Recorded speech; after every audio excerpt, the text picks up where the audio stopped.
This episode of Fans Talk Pro Wrestling Podcast has been brought to you by our friends in the Squared Circle of Trust. You can become a member today to access exclusive content as well as early access to content just like this. Head on over to fanstalkprowrestling.com, click the big green button, and support us by pledging a few dollars a month our way.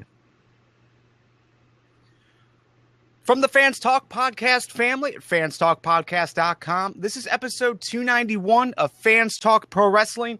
My name is Garvin, and with us tonight is Nick. Say hello, Nick. Holy shit, Paige is an Uber heel now. Dude, totes. Also, hashtag where is Axel? Yes.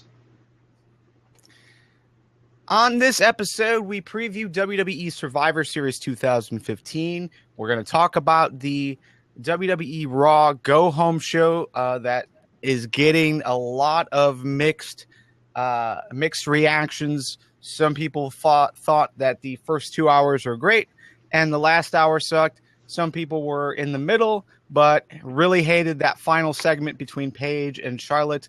But we'll get into it. Definitely start posting in the Mixlr chat if you're there, or if you are watching us live on Blab, you can also post on that chat too. But yeah, Nick, let's just before we get started, I do want to send my condolences. Nick, you just found this out as well. Send our condolences over to Joe and his family. Lost their dog Boston today. It was an older dog, very awesome Boston Terrier. Was probably one of my favorite dogs to hang out with. And just age and combination of a few different health problems over the last year or so. So we send our condolences to Joe. Absolutely. All right. Let's get into the conversation. WWE Raw happened last night for us. If you're listening to this on demand on the podcast feed just a few days ago. But yeah, this week on Raw, it's getting a lot of mixed reactions. But Nick, I want to hear what you thought. What happened that really caught your attention? Overall, it wasn't a bad show. I don't necessarily agree with what's being said about the first 2 hours being awesome. The last hour sucked hard. Overall, I felt it was kind of a mixture. There, pretty much all of the World Title Series matches, with maybe the exception of Kalisto versus Del Rio, those were excellent. And the six-man tag, the New Day versus Ryback and the Usos, I thought that was good as well. I really enjoy that they seem to be focusing the New Day's rivalry with the Usos. You know, how they kept emphasizing how Jay hurt his shoulder. I don't know exactly where that leaves the Dudleys, if anywhere, but I guess we'll see. But the thing that stood out to me the most was the main event, as it should. And, opening up, I thought it was okay. Contract signings are never really that great to start with. And it was a good recap of the events leading up to this, just how betrayed Charlotte felt by Paige stabbing her in the back. And it was very obvious. It was hard for everybody involved to keep a straight face when Charlotte started talking about how Paige was there for her when Reed passed. And, I thought that added to it, how Paige was there for her, and then Paige stabbed her in the back. And then when Paige started talking shit about Reed, that's a nuclear heat option that I don't know if this feud necessarily needed it. Yeah. But it was very slow moving. I think it would have gotten there in the end, but the pacing has been incredibly slow. So if they really want this feud to catch fire and be something relevant and serious at Survivor Series, there's not really a more effective way to do that than to do what Paige did. Yeah, overall, the biggest complaint that I have is that they really haven't done a whole lot with this up to this point. Charlotte's been pretty Lackluster. Not necessarily her ring ability, but just the mic time that she has had. It just hasn't clicked totally. I don't know if it's just the change to the larger arena or the change to just the WWE style and how they book the women's division. But yeah, for some reason, it just hasn't felt as nice and organic and real as it did in NXT. But this segment in particular, I watched part of Raw this morning. About an hour and a half ago, 2 hours ago, I rewatched a few different clips just to make sure I remembered properly. I don't necessarily remember Paige, and this might just be because I have bad memory and I just didn't catch it, but I thought Paige only said really just one thing about Reed, and that was that he didn't have as much fight in him as Charlotte was saying, because she was basically saying that she was doing this for Reed, she was doing this for Rick. The Flair family has a lot of fight in them, and yeah, I didn't think it was as in poor taste as it could have been. Like, Paige could have just brought up Reed out of the blue, but it fit very well within the context of the conversation that was going back and forth. Yeah, you are correct. Paige only referenced Reed that one time there at the end. She did respond to Charlotte saying, "You were there for me when my brother passed." She did respond with, "Honey, I was using you the entire time." But yeah, I mean, it could have been a lot worse. Paige is supposed to be a heel anyway. There are a lot of mixed reports on who was consulted beforehand about whether this is okay, and according to Flair's ex-wife, she was not. But does she have to be? Like, I don't know. This was Reed's mother, and I think Reed and Charlotte both had the same mother. So, yeah, I don't know. I think it would have been proper to do so, but she's not involved. So, I really don't know. I don't know either. I don't think that she needed to be consulted on whether or not they could use Reed's name in a storyline. If you watch Table of Three, which I know a lot of us have been, Reed was brought up heavily in the one of the last ones that just came out with Charlotte, where she talked about Reed and how he inspired her and motivated her to get into this business in the first place. So, overall, the only issue I had with this segment was that this by far was the best thing that they have done.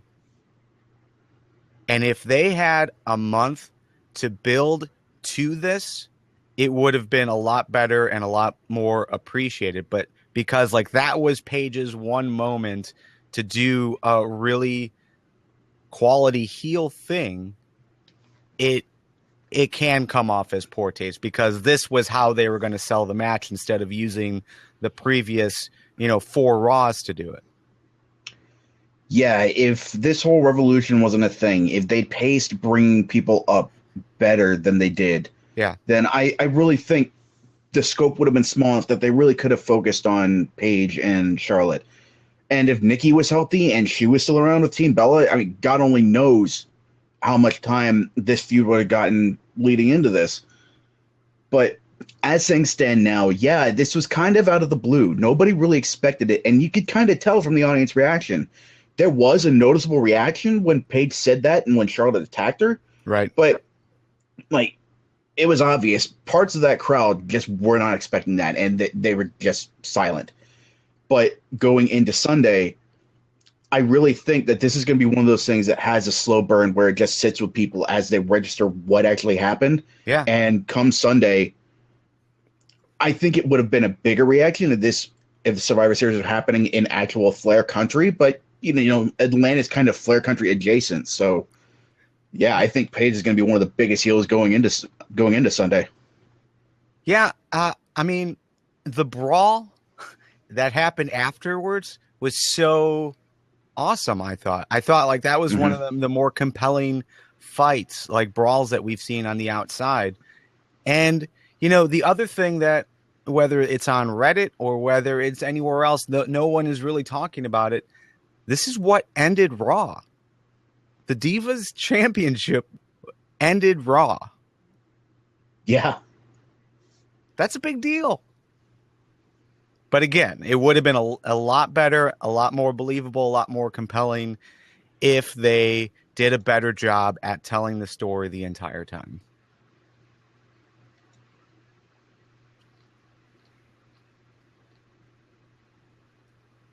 All right. So outside of that, like you said, the title tournament matches themselves were very good. Obviously, Alberto Del Rio versus Kalisto had its issues.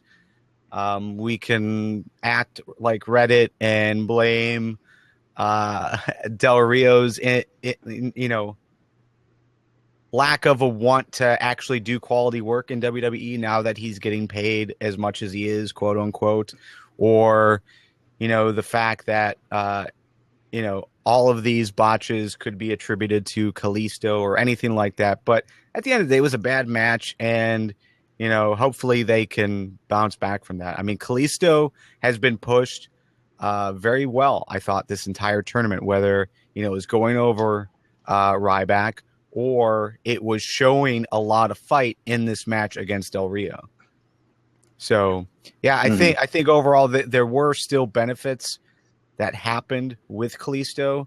It's just unfortunate that there is this uncertainty with whose fault it was. Is it Kalisto once again messing up like he did at Elimination Chamber? Is that going to keep him down again for another few months, or are they going to let this one slide? Yeah, I don't care about fault. All I know is Del Rio's new finisher is gross. Like, I don't subscribe to the belief like Blue Cactuar does that the double foot stomp is inherently a gross maneuver that should never be used, but it's so contrived the way somebody has to hold on to the top ropes in order for this to work. With a guy like Kalisto, he easily should be able to get out of that. Yeah. Maybe with somebody as slow and clumsy as Ryback, I don't know, maybe, but I don't know why you just can't do the cross arm breaker. Maybe that's just me. I don't know. Well, I mean, the impact that it makes, the way it looks, is it's a very strong move for sure. I like how it looks, but yeah, the setup for it can be argued that it's unrealistic, but a lot of moves in wrestling are set up very unrealistically. Yeah, I might feel a little differently if Del Rio was actually good at it, but he damn near screwed that up with the match in the match with Kalisto. All right, so in the semifinals, I think semifinals, we've got Roman Reigns versus Alberto Del Rio, Kevin Owens versus Dean Ambrose. Both of those matches will take place at Survivor Series, and then the winners will then face off in the main event. I think overall this was where we thought things were going to go. Owens over Neville, Ambrose over Ziggler, Del Rio over Kalisto. Although there was the hope that maybe Kalisto would get a little additional boost up here. Everyone was wanting Cesaro to defeat Roman Reigns. If you track the WWE.com polls, basically Roman Reigns was winning the poll by a huge number for the first half of it, and then Reddit found it and basically put it back into Cesaro's favor. But it is what it is. WWE's not going to push Cesaro into that role for whatever reason. But I think all of these names are fine and exactly where you would expect them to be at this point. Yeah, for sure. I'm with you. It would have been kind of nice to see Kalisto get that win over Del Rio and face off with Roman Reigns, but the guy that's facing Roman Reigns in the semifinals is going to lose anyway. So having Reigns beat Del Rio offers him a lot more than having him beat Kalisto. You know, Del Rio is a multi-time champ. I don't know if this still holds true, but he was a big hit on the indie scene. I think he's kind of squandered that a little bit with the way Mex America has gone, but, you know, he's still a big name. And Owens and Ambrose should absolutely be a spectacular match. That should be a lot of fun.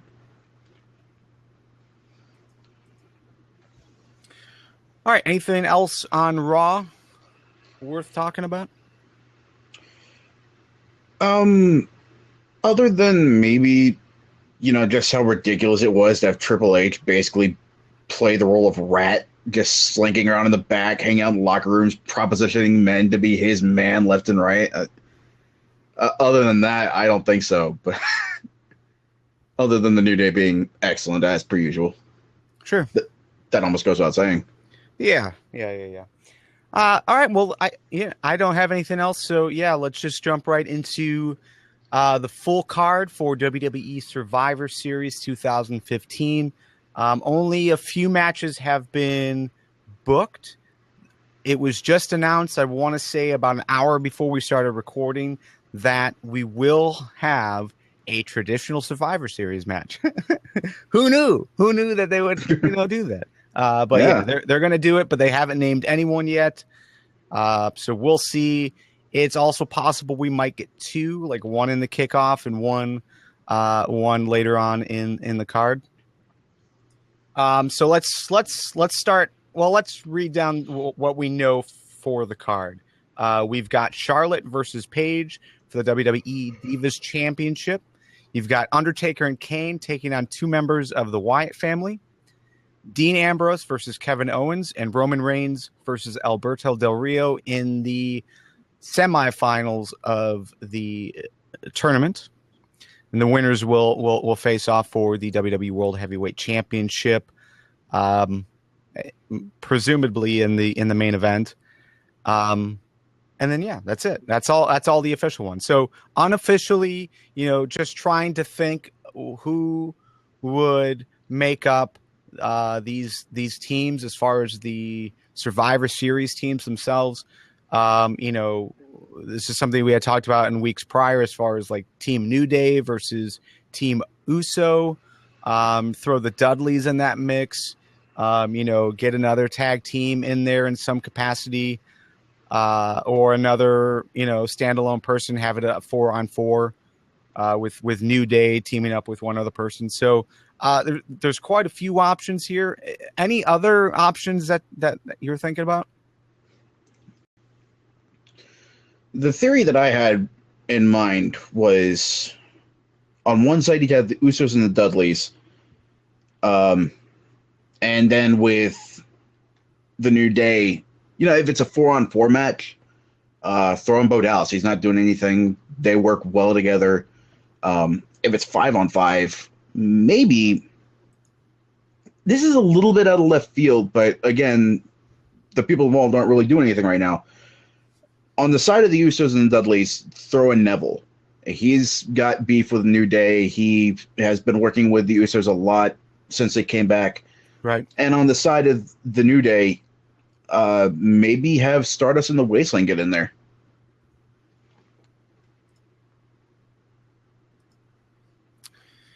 Yeah, I could see that. And also just outside of, the tag teams getting involved, if they do another Survivor Series, like a standard Survivor Series match, you've got plenty of low and mid carders that can probably fill that up. Hashtag Where's Axel, Damian Sandow, a lot of different groups that can take part in that. But unfortunately, nothing that we can predict. So let's move on to predictable matches in that we can predict them. We'll start off with Charlotte versus Paige for the WWE Divas Championship. Now, we've already kind of talked about this, Nick. As far as the build hasn't been where we thought it should have been, where a lot of fans thought it should have been, whether it's the whole Divas Revolution part of it or just Charlotte's overall showcasing on TV. It just hasn't been as in depth as it should have been compared to how she was presented in NXT. So instead of talking more about that, let's talk about this match. Charlotte defends the title. Who do you see walking away with the title? This one's really hard to call for me. On the one hand, I want to say Charlotte still needs to establish herself as a wrestler first and foremost on the main roster, and also as a champion. But her not being used basically at all in the last few weeks, except for last night, I don't know if that speaks of a lack of confidence or if it's because they want Paige to go over on Sunday and have Charlotte work for that title again. There's a lot you could do with that. If Paige wins, you could explain that away as Paige got in her head. Mm-hmm. Charlotte got too wrapped up in emotion and wasn't fighting as a champion should, strategically, tactically. And, it'd be neat to watch Charlotte try and get a rematch with Paige. She has the contractually stipulated rematch clause, but I don't know. Maybe they could find some way to screw that up. Maybe Sasha Banks gets involved. Maybe Nikki comes back early. Maybe she gets involved. There's a lot you can do with Charlotte trying to get back on her game and trying to get one over back on Paige and possibly lead to a rubber match. I don't know. I'm going to go with that scenario. I'm going to predict that Paige wins on Sunday. Okay. Yeah, I like the idea of this continuing. Just the way that Raw ended with those two, there's definitely enough chemistry and enough realistic anger that they both can share against one another, that you almost have to let this continue. But does that require Paige to win? Can Charlotte retain and not necessarily move on, but just have Paige continue to stay in her head and get that title rematch again? So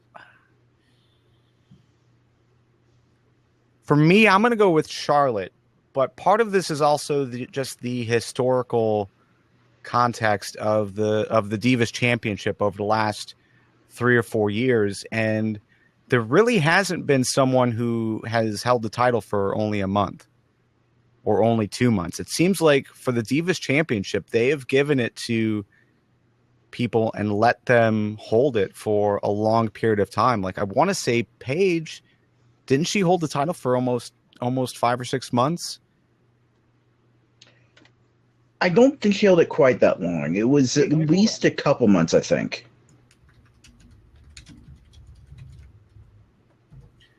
Yeah, I'm going to pull it up because we had AJ. AJ was the longest reigning. Then we had Paige, and then I believe it went straight to. Oh no! Then it went back to AJ Lee. Yeah, I knew there was a period of time where they swapped back and forth. Interesting. Here we go. Okay, so yeah, I'm completely wrong, but it was AJ claiming the record. Paige held it for about 80 days. We went back to AJ. She held it for about a month and a half. Then Paige for a month. Then AJ for 2 months. Then Nikki Bella for her record holding thing. And actually, Charlotte has held the title for close to 2 months already. That doesn't feel right. It feels like she just got that title. Yeah, that's because she hasn't been wrestling since basically she won. I mean, she's barely been on TV for that matter. So, but yeah, so with that, I don't know. I'm still going to go with Charlotte. I think Charlotte retains here, but I don't see this feud ending, and I really do hope it does not. Mm-hmm. Next up, we'll let's jump to the semifinals. Dean Ambrose versus Kevin Owens.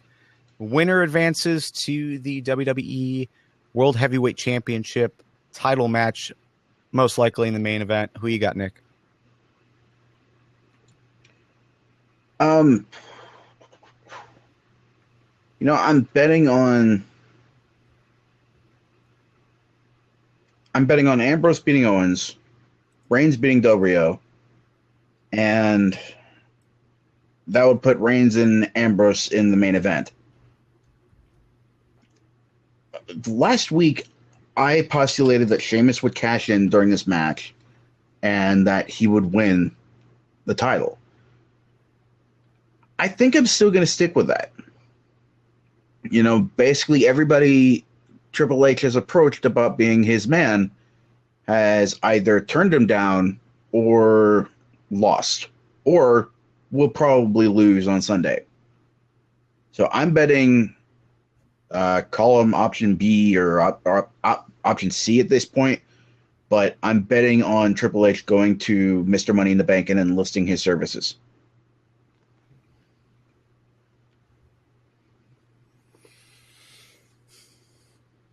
Yeah, I think that makes sense, and that's something that we'll talk about shortly enough. But yeah, I do like that idea. But yeah, as far as this match in particular, Ambrose versus Owens, yeah, I think it has to be Dean Ambrose. Just that main event being Ambrose versus Reigns for Seth Rollins' title. I think that to me is magical.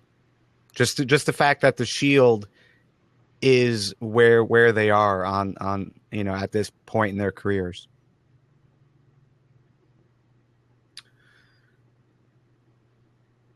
So we kind of talked about Roman Reigns versus Del Rio. Reigns wins, right? Mm-hmm. Yeah, almost. I don't think there's any way about it. As far as Del Rio, you might be able to do, a Kalisto run-in or something to distract Alberto Del Rio. A lot of people talking about Swagger returning to take on Del Rio, so that might be something that they try to build up. But even if they don't, even if it's just a clean win, yeah, it's got to be Reigns versus Ambrose in that title match.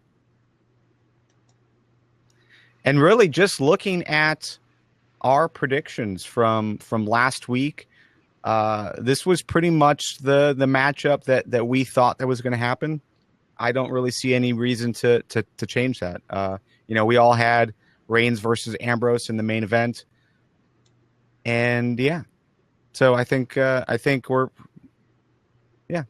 and that's pretty much what everyone's expecting. And I don't think there's any reason not to go this route for WWE.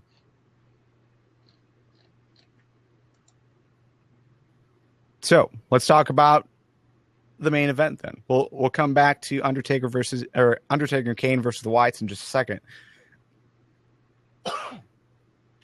But Ambrose or Owens versus Reigns or ADR for the title. Basically, Ambrose versus Reigns for the title. Our predictions last week, Joe had Reigns defeating Ambrose. Nick, you had Sheamus entering into the match near the end, very similar to what Seth Rollins did with the Lesnar match last year, mm-hmm. and winning. And then I said that Reigns would defeat Ambrose, Sheamus would cash in and win. So, I think we're both at the same place.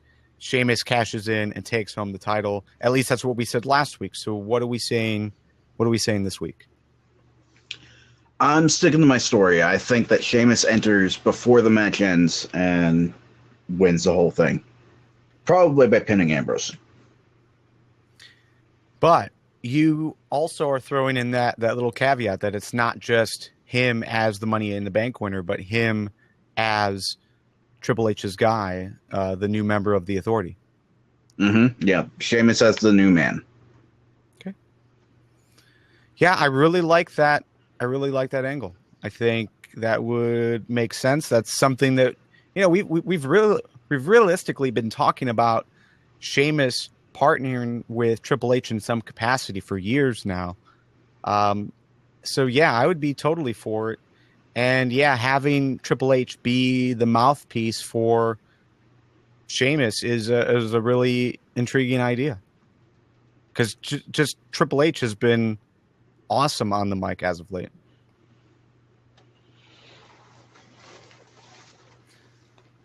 So, okay. For me, Reigns is going to win. Sheamus walks out with the title, though.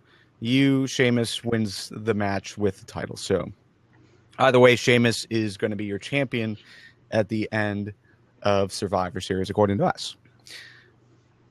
The other match that is official is Undertaker and Kane versus two members of the Wyatt family. What do you think about this build so far, and how do you see this match ending? I don't dig the fact that Taker and Kane came back like nothing had happened. They were literally carried off by the Wyatts, presumably to wherever they call home. And, Bray went to Raw that night thinking he had everything under control. And just out of nowhere, Taker and Kane show up. I don't dig the fact that they basically no-sold being destroyed by the Wyatt family. And I get it, they're both legends. They're both claiming powers of the supernatural beyond mortal ken, but for once, treat Wyatt with a little bit of credibility here. I'll have Undertaker and Kane feel a little threatened, maybe. Going into this match, I would imagine it's got to be Harper and Rowan facing Taker and Kane. I think they want to save Strowman for something down the line, since he's basically become the new Wyatt badass. Mm-hmm. And whether that would mean another tag team match where it's Bray and Strowman versus Taker and Kane, or Taker and Kane fight Strowman later on down the line and then get to Bray, I don't know. But yeah, I don't see this match ending any other way than with Harper and Rowan being fed to the Brothers of Destruction. Yeah, Harper and Rowan makes sense. I don't know, though, about Strowman. I'm almost thinking a Strowman, Eric Rowan team would be kind of interesting. But yeah, the better wrestler of the three of them would be Harper. So you'd almost want a good technical wrestler in there. That and the fact that they are the original Wyatt tag team. With the way they've been booking lately, Harper and Rowan got taken out immediately when Kane and Taker got in the ring, but Strowman got on a little offense. He hit them both with a double clothesline before eventually getting wrecked by those two. Yeah. It's okay. Yeah, definitely Bray is not going to get involved. This might lead to another Bray versus Undertaker match in the future. And if it doesn't, I don't. Again, I don't know what they're doing with Bray. I don't know what they're doing with the Wyatt family in general. It just seems like they carry someone off, and then in a month, those people come back, and maybe they're involved with the Wyatts, and maybe they're not. This is Kane's second tour of the Wyatt family, and they could be doing this so much better. And I just wish I knew what the end game was, in the hopes that it would make sense. I don't think there is an end game. I think it's just this is the 25th year Taker's been around, and Survivor Series is when he debuted. So we're going to put over Taker and hope people come flocking to arenas and to the WWE Network in order to see it. Beyond that, I don't think they have any plan. Yeah, but I'm with you. Kane and Undertaker win. This is the This is the 25th anniversary of the Undertaker, so yeah, you got to send him off on a high note. As far as that anniversary celebration, I don't see why any reason why they wouldn't do that. So, but okay, that's pretty much Survivor Series. Remember, if you are a Squared Circle of Trust, you can join us in the live chat Slack channel this Sunday starting at 7 p.m. However, we might also be doing a hangout. So if you are a member of the Slack community and the Squared Circle of Trust, definitely hook up with us sometime between now and 7 p.m. on Sunday, and let us know if you want to do hangout, just something where we can talk about, the pay-per-view that we're about to see. A Google Hangout, if you're unfamiliar, is something that we can actually talk, voices and even webcam. So let's definitely do that if you guys are interested. But that's all going to start at 7 p.m. Then we'll be in the live chat, text-based live chat, starting at 8 o'clock as soon as the pay-per-view starts. The Slack community, though, is only available to those who pledge $3 a month or more over on our Patreon account. So if you want to become a member, you want to support us, support the content that we're producing every week, definitely go to fanstalkprowrestling.com, click the big green button, and support the content. So, Nick, this is our predictions for Survivor Series. We've got we're both mixed as far as who will walk out with the Divas Championship, Charlotte or Paige. So that's up in the air. Undertaker and Kane defeat the Wyatt family. We're both going with Ambrose and Reigns in the going to the main event. Sheamus cashing in and walking out with the title. Right now, we only have 5 official matches booked.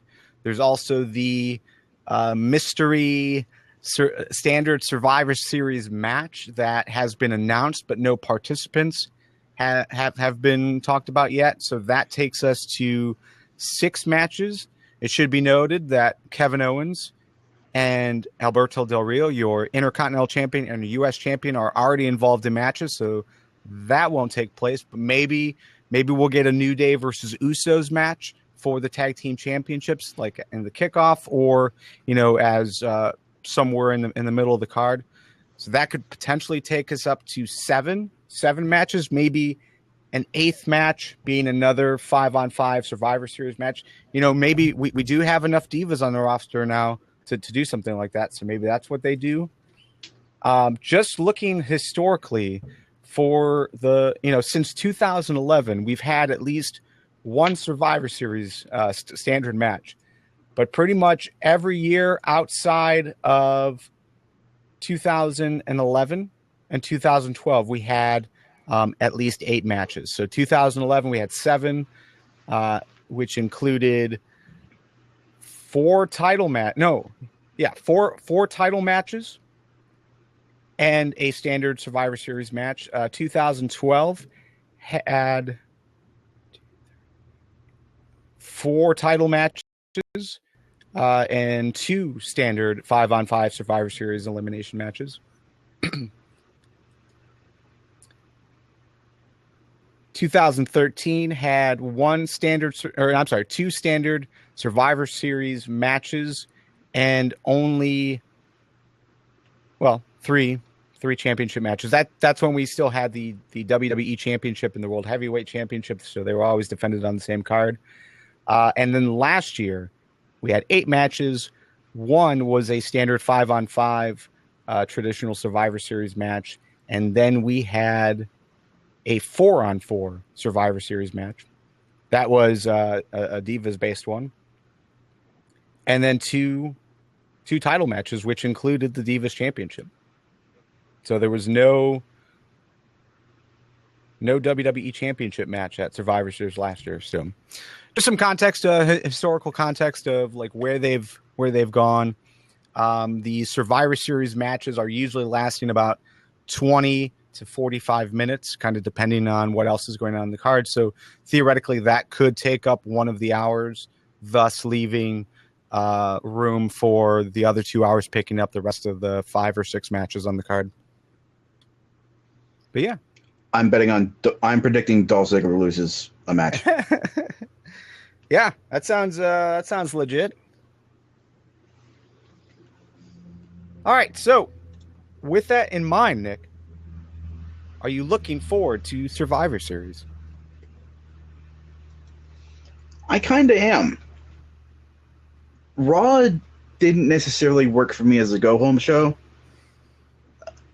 Kind of just because we kind of know how the main event is going to play out, or at least how it's going to be composed.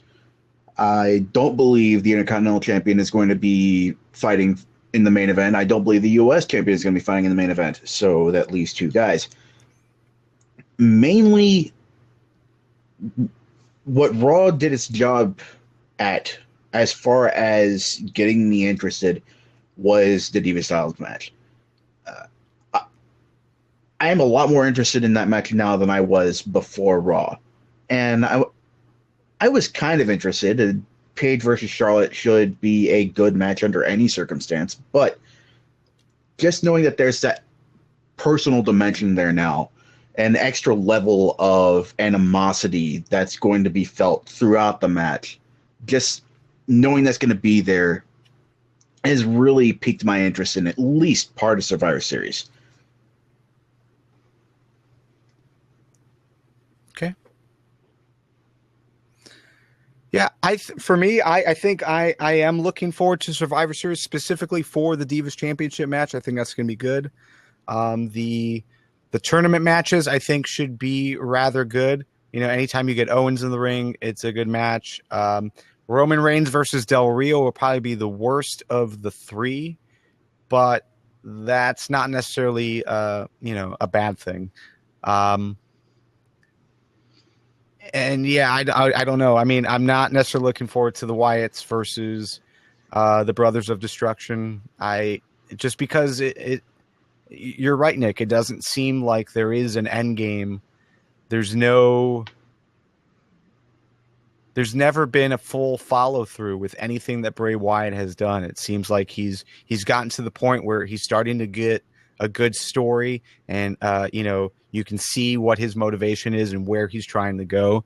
And then the following week, nothing happens. It just just lame. So, but yeah, that's Survivor Series. I think it'll be fun. Again, if you're a part of the Slack community and the Squared Circle of Trust, let us know if you want us to set up that Google Hangout. We'll definitely talk for the first hour, so 7 p.m. to 8 p.m., and then we'll all jump into the Slack chat for the remainder of the pay-per-view. So should be fun. And again, fanstalkprowrestling.com. Click the big green button. There's a way for you to support our content by just dropping a few dollars our way every single month. All right. Outside of that, quite a few different things happening on the WWE Network. Nick, I'm not sure if you had a chance to catch up with Table of 3, but I know this was talked a little bit about last week as far as the Divas generation with Tamina, Charlotte, and Natty. I really thought that was a good threesome to talk, just because they're all they have like that generational setup behind them as far as like their fathers or their mothers were or wrestlers as well. Just hearing Natty talk about like her current role in the company, whether or not she's happy, them setting up potential triple threat for the Divas Championship at WrestleMania 32, I thought was a pretty nice way to end it. So yeah, overall, definitely check it out if you haven't.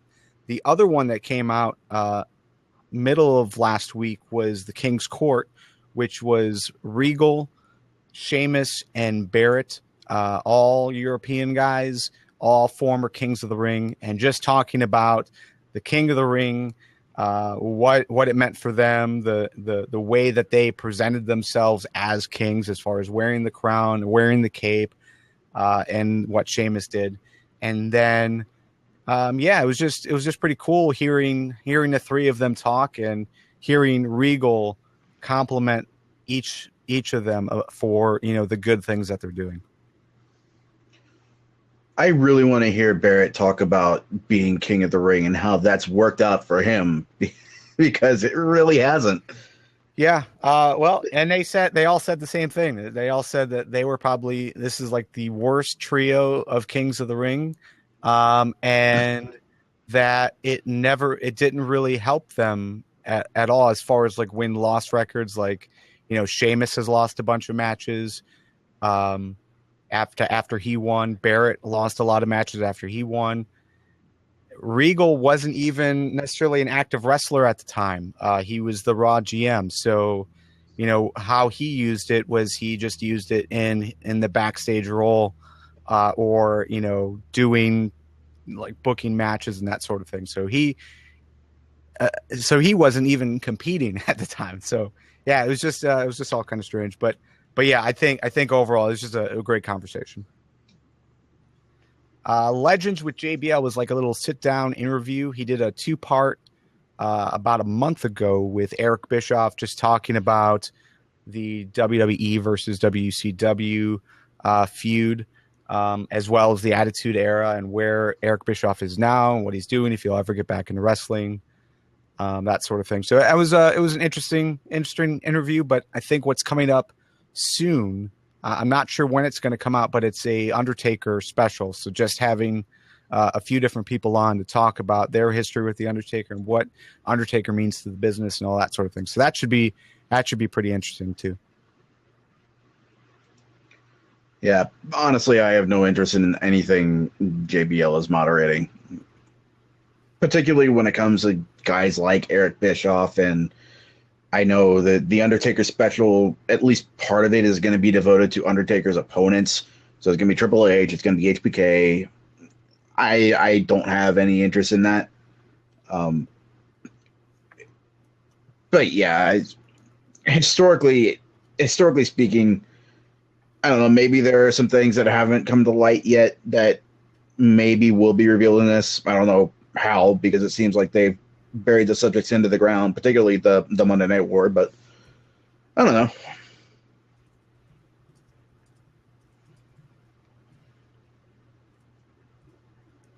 Over in the Blab live chat, at R Tariq Muhammad is letting us know that that edition of Legends with JBL is now available. So definitely check it out. I'm going to check it out. Probably not tonight, but hopefully in the next couple of days. The new episode of Breaking Ground also came out. Unfortunately, I did not have enough time to catch it today. Me neither. Yeah. I'm still liking it.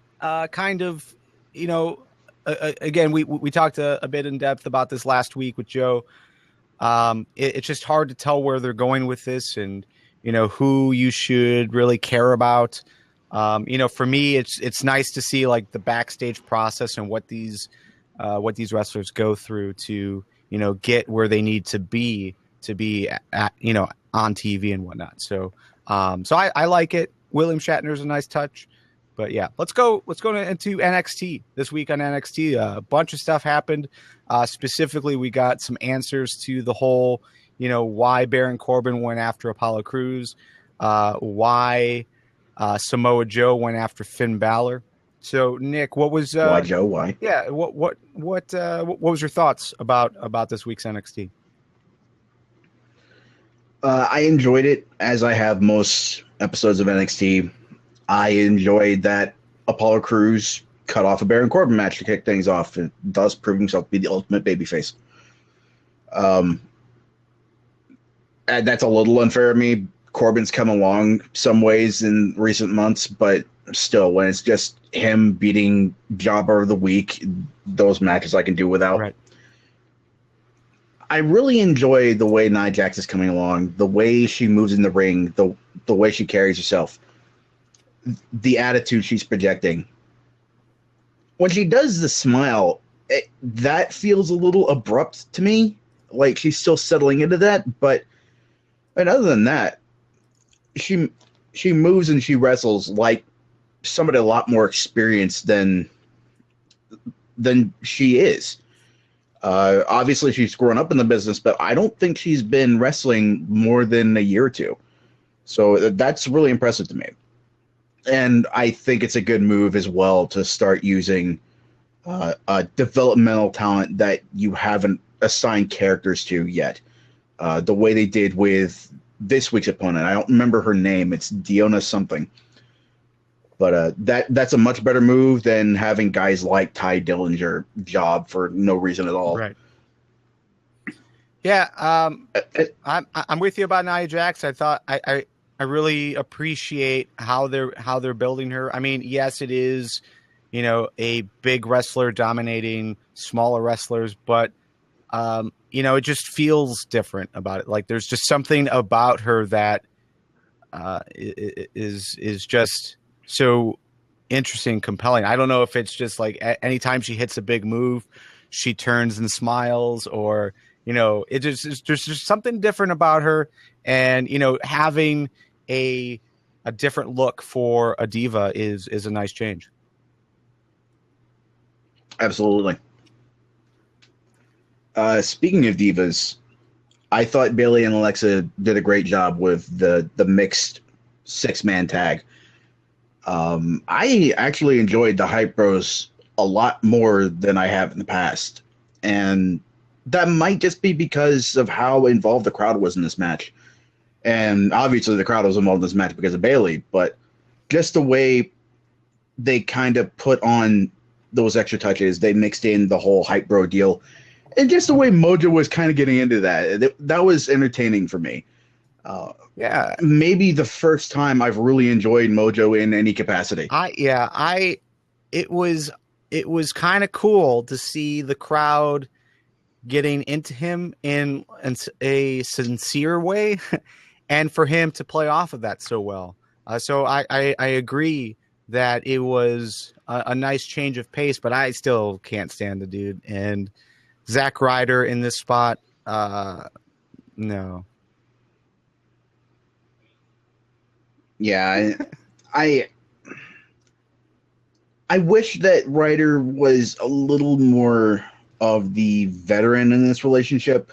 At this point, he just seems to be the downer, the dude that just wants to stay home when all the other guys want to go out and party. Yeah. That's really the only character they've given him in this tag team. But, I mean, it's very, very clear that the crowd is still behind Zack Ryder. When he kicks off the match and there is automatically a woo, woo, woo chant. Yeah, Ryder got started, but it carried on. So, yeah, I mean, give the guys a little something else to do. Give him more agency in this whole thing. Yeah. Man.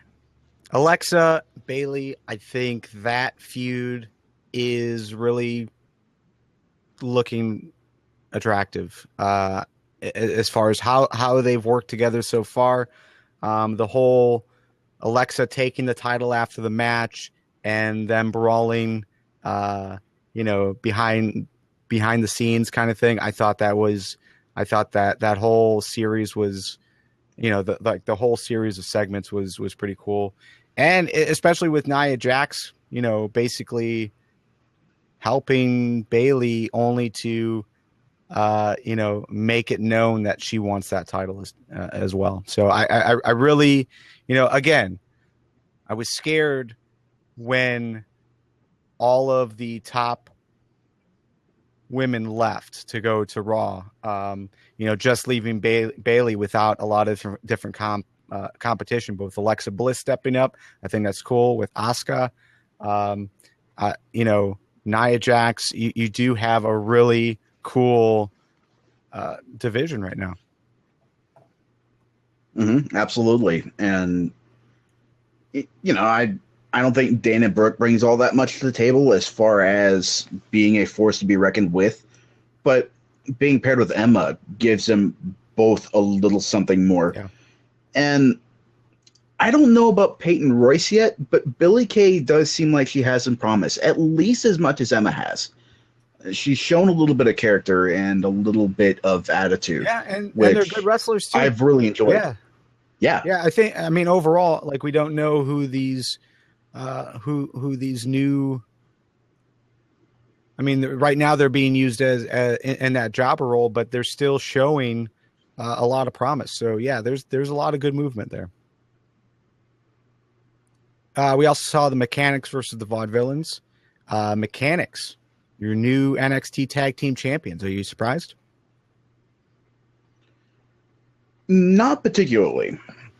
I am a little bit of a homer when it comes to these two, but they've been showing for a while now that they are ready for that spot. I think that victory of the Vaudevillains down in Texas was a little bit of a dry run to see how people would handle this exact scenario. Right. And obviously it showed very favorably on them. They've been on fire for the last few weeks, taking out Big Cass, sending the wheelchair to the Vaudevillains. Just the way they've been acting as if they're champions already. I enjoy seeing that sort of confidence in a heel tag team. And it's so refreshing in today's wrestling where a heel automatically equates to a weasel. There is a very, very tiny bit of that in the Mechanics, but it's strategic. It's not treated as a character flaw. It's treated as a gambit on their part.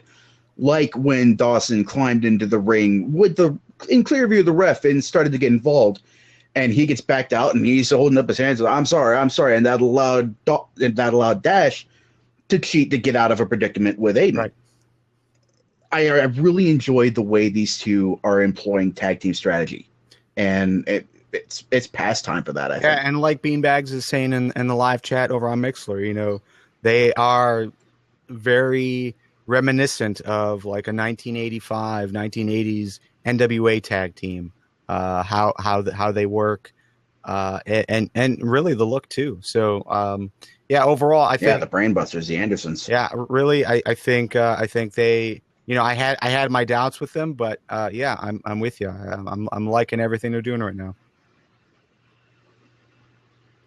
So okay, that was everything that we have been paying attention to on the WWE Network. Oh wait, what?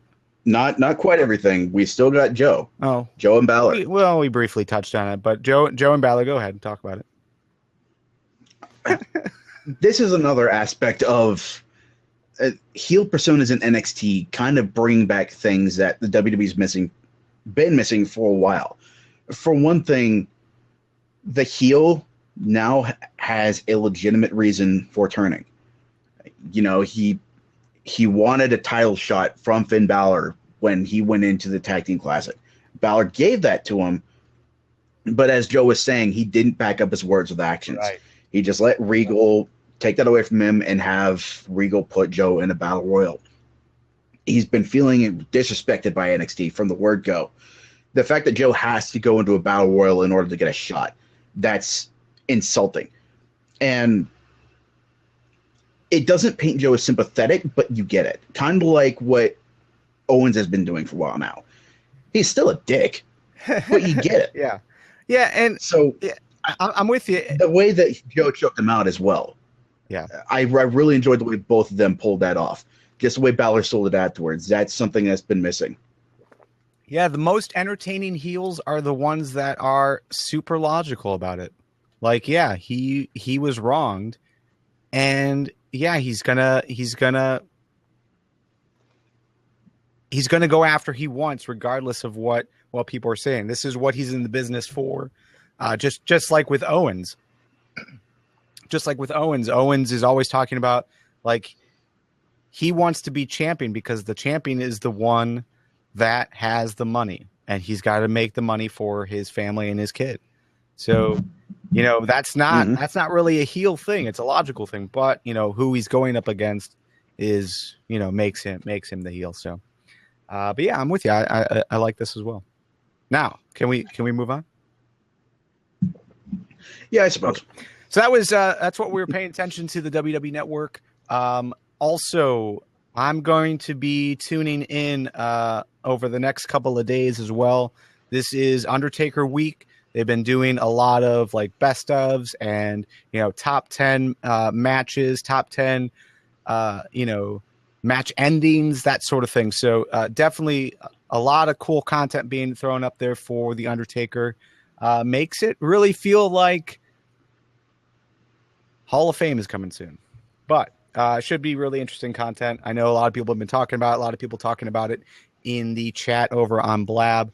So yeah, we're definitely going to check that out. But right now, let's go into win fail.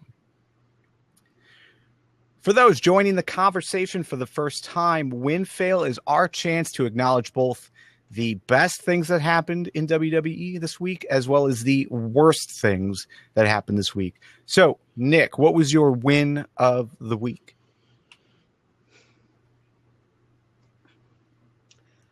I think I kind of have to give it to Paige and Charlotte. Just the fact that everybody involved in the angle was willing to go to that length. And, that Charlotte, even despite the fact that it was such a tough subject to talk about, she was willing to go there. And, I don't know how much value to assign to this. I've seen wrestlers talking about how if Reed were alive, he'd have loved this to be the catalyst for such a nuclear heat option. Right. And I don't know, he was a wrestler, so maybe that would have been true. But with that aside, just the fact that the Flair family, or at least part of it, the part that's actually in the business, agreed to go forward with this, and that it was handled as well as it was. Just props to everybody involved. I'm going to agree. I love the fact that this ended in that brawl, and that this ended Raw. Again, this was your basic, your main event for Raw. The last thing that happened was the Divas contract signing, and it was such a realistic and angry brawl to end it. And I thought that was great. So yeah, I'm with you. Mm-hmm. Some wins from the live chat. We've got Samoa Joe choking out Finn Balor. Outside of WWE, lots of love going out to ICW's recent show. If you missed it, Grado, who has been featured in TNA, as well as Drew Galloway. If you're familiar with, you'll be familiar with who he was in WWE, Drew McIntyre. So that's basically like their home territory in Scotland, right? Mm-hmm. Okay. So, but yeah, lots of love being passed around all over the place on the internet for that pay-per-view. Yeah, it should be mentioned. Fear and Loathing 8, already on demand. If you check out ICW's website, this is the biggest event in British wrestling in decades. This is the highest turnout for anything that's going on over there. Yeah. And next year, they've already booked the SSE Hydro for Fear and Loathing 9. Nice. So they're shooting for the stars. Congratulations to Grado for winning that belt. I mean, I'm super stoked for those guys. Yeah, and I've seen some pictures coming out of it. It just looked like they put a lot of money into production, and yeah, they made a big deal out of this. So yeah, hopefully that is a sign for good things to come into the future for them. Some more wins from the live chat. We've also got just the NXT women's division, the storyline progression, and of course your new NXT tag team champions. But let's go into fails. Nick, what is your fail of the week? What was the worst thing to happen this week? Nature Man. I feel for Joe. Losing a dog sucks. Yeah. Yeah, definitely. My heart goes out to Joe. I know he's been in and out of the vets the last few weeks trying to take care of his boy, and yeah, it's always tough to lose a family member, and that's what dogs are to a lot of us. So yeah, so I'm just gonna leave it with that as well. some fails from the live chat. We have Ronda Rousey losing. Again, no WWE fails from what I can tell. So, okay, we'll leave it at that. Also, unfortunately, there was a death in the wrestling world. Nick Bockwinkel left us, so a lot of people throwing up memories, whether it's on Facebook or over on Reddit. A lot of good videos being posted, so very cool. Well, that's it. Let's go ahead and close up tonight's conversation. Thank you, everyone who is in the live chat, whether you're on Blab or whether you're on Mixler. It's always a fun conversation to have with you guys. You can join us live just about every Tuesday at 8 p.m. Eastern for Fans Talk Podcast. Fans Talk Pro Wrestling. That's over at fanstalkpodcast.com/live. That'll give you 2 embeds so you can see the Blab link. You can see, or the Blab video feed. You can see the Mixler live chat and audio feed, or you can just go to them directly, if that's more convenient for you guys. But yeah, definitely thank you everyone for tuning in. Shout outs to Ishmael and Robert Carmichael, Beanbags, Acer. I think we had Blue for a little bit. R. Tariq Muhammad over on the Blab side. I'm going to try to scroll up. Yeah, we got a few folks here in the Blab chat. Yeah, this is the most it's moved in a long time. Mark's been over there as well. Yeah, so much. It's hard to scroll through everything. But thank you for tuning in on Blab. Hopefully, you guys enjoy what we're doing. Nick, you have anything left to say? Somebody mentioned that Rousey fight, and yeah, again, props to those 2 ladies for leaving it out there. Kind of surprising the way that turned out. Oh, I won't go so far as some people to say that it was fixed. But I was just going to interject. Yeah, my fail of the week is Taz saying this was fixed just because he wanted some publicity and a lot of people to listen to his podcast. Like, what a dick. Fuck that guy. Go ahead. Yeah. It really bugs me when people say things like that just to get attention and then close out by saying, this is just my opinion. I don't know anything. Is it? Then shut your face. But yeah, congratulations to Holly Holm. This must have been a huge deal. Rousey's been she's been such a house on fire these last couple of years. Yeah. And yeah. Undefeated. I'm going to have to go back and watch that fight in its entirety. I've seen the few seconds leading up to the knockout blow, and even there, I'm still not sure exactly how she got off balance the way she did, but that kick, dude. Yeah. Rousey didn't have a chance. Yeah. All right, cool. This series, as well as the rest of the podcast released through the fanstalkpodcast.com family, are supported exclusively by you, our Patreon subscribers. You can subscribe today for as little as $1 a month to receive early access to our content, as well as get your ears on some exclusive content that we produce throughout the month. Fans Talk Fantasy Booking is a show put on by a Squared Circle of Trust member, Sean. That's going to be coming out in the next couple of weeks, the second episode of that, so definitely tune in for that. There's quite a few other podcasts we do, so check out fanstalkpodcast.com. The full archive is there. Click the big green button and pledge a few dollars our way to help support the content. For Nick, my name is Garvin, and we will see you next Tuesday. Later.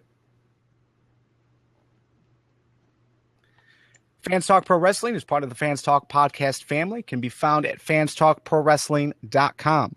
Fans Talk Podcast family is a subsidiary of Tigar Creative, LLC.